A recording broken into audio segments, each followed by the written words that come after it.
Bütün doğmalar sevinir, toydu düğündü. Bugün arzuların gerçek olduğu gündür. Subaylığın daşına atanların biri artır.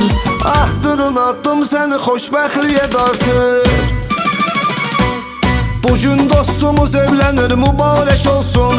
Səadətlə bəzənsin hər bir günün ey dost. Dostların ətrafındadır bu şad günündə. Mübarek olsun, toyumuz mübarek olsun.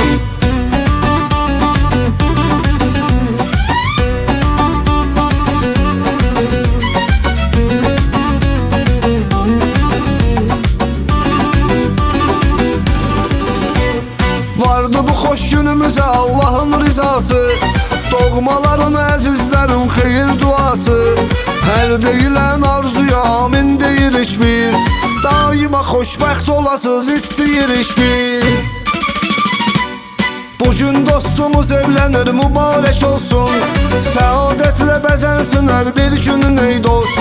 Dostların ətrafındadır bu şad günündə. Mübarek olsun, toyumuz mübarek olsun.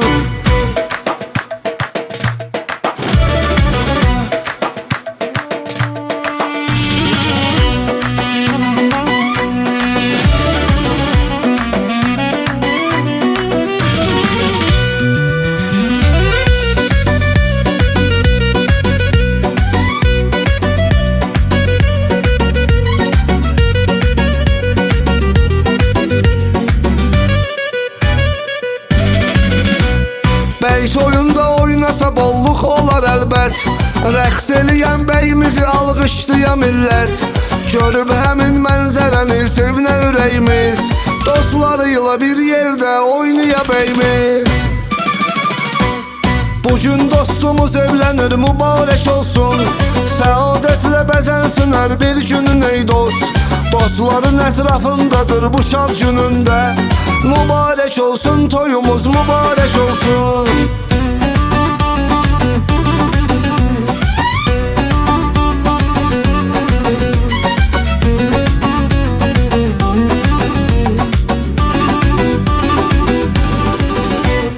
Körpə saadətdir və körpə sevinsdir.